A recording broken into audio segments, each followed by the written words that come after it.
Managot ang dapat managot, lalabas ang katotohanan, yan ang gusto ng Pangulo. Ilabas ang katotohanan, panagutin ang abusado. Ang mga nambibintang, panindigan ninyo sa magitan ng inyong pagharap sa batas.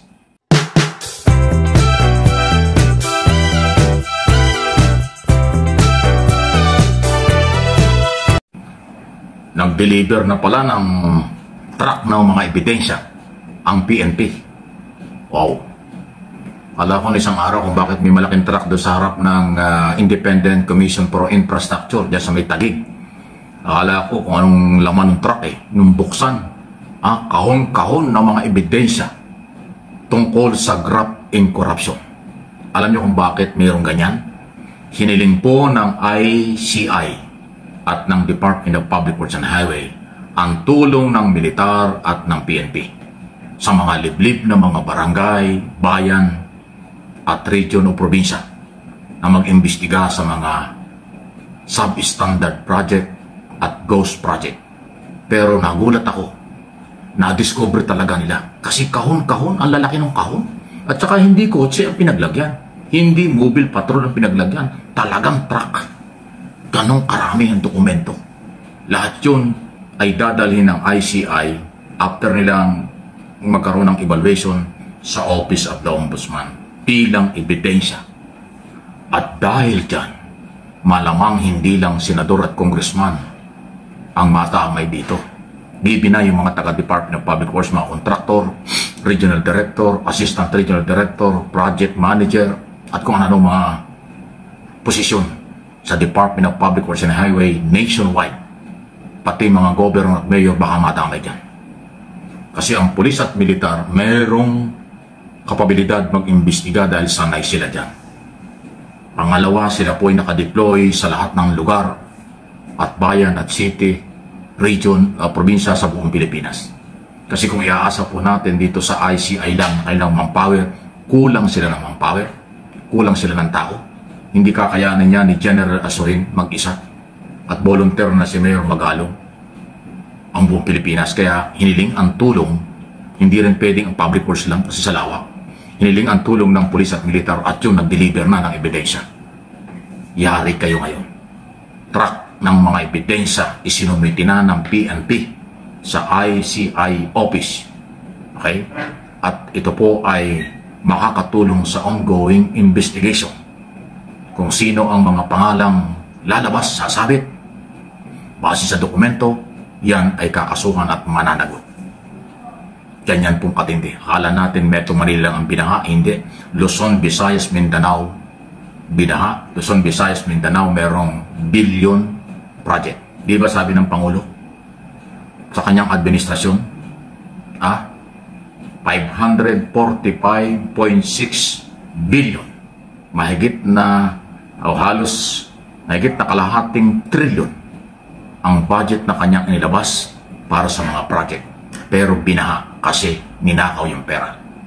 Kung hindi man lahat, malaking pera ang ninakaw na kung sino-sino, congressman, senador, at marami pang iba. Kaya kung gaano kalawak ang korupsyon, gaano kalawak ang ebidensya, ganon din kalawak ang naapektuhan sa mga flooding, pagbaha, pagkasira ng ari-arian, bahay, buhay, sasakyan, at marami pang iba. Ganon pong kasama ang ginawa ng mga kawatan sa ating bayan. Kaya hindi ko rin titigilan dito sa ginagawa ng aking mga channel. Mike Abe Opinions, ito po yun, at yung MA Pinoy TV na isang channel ko pa, at maging sa ating Facebook page. Ang pag-update po bilang bahagi ng pagtulong natin sa gobyerno sa labang ito. Bilang katarungan na hinahanap ng mga Pilipino na may-ari ng pera. Ganyan po. Okay? Naku, talaga naman ang katapusan. Hindi ho matapos-tapos ito. Grabe ito si Amy Marcos Pinaninindigan pa yung kanyang maling akusasyon at paninira sa kanyang pamilya. Sa halip na mag-sorry, magpakumbaba, pinanindigan pang, ako ito, Bongbong Marcos, Bongbong, ako ito. Kakasamit. Huwag ka na masyadong nag-uumarte, Amy. Huwag ka na masyadong pakyot. Hindi ka naman cute. Diba? Sabihin mo, Bongbong, ako ito, Ading, ba? Sinabi na nga ng Pangulong, hindi ikaw yung aking kapatid. Sabi ng ating pamilya at mga kaibigan natin, hindi na ikaw yung original na Aimee. Tapos sasabihin mo, Bongbong, ako ito. Pakyat ka lagi eh. Yung kadidikit mo sa Davao. Kadidikit mo sa mga Duterte, nahawa ka na. Hindi naman ganyan ang ugali ng mga Marcos. Di ba mga Marcos Loyalist? Yung original ng Marcos Loyalist, nakakakilala ng personal sa mga pamilyang Marcos. Hindi ganyan dahil mababait ang mga Marcos. Tanungin sa mga Ilocano na nakausap at nakilala ng personal mga Marcos. Mababait yung mga Marcos. Nakita mo yung mga anak ni Pangulong Marcos? Hindi makabasag pinggan yung sina Sandro, yung taglang anak na lalaki.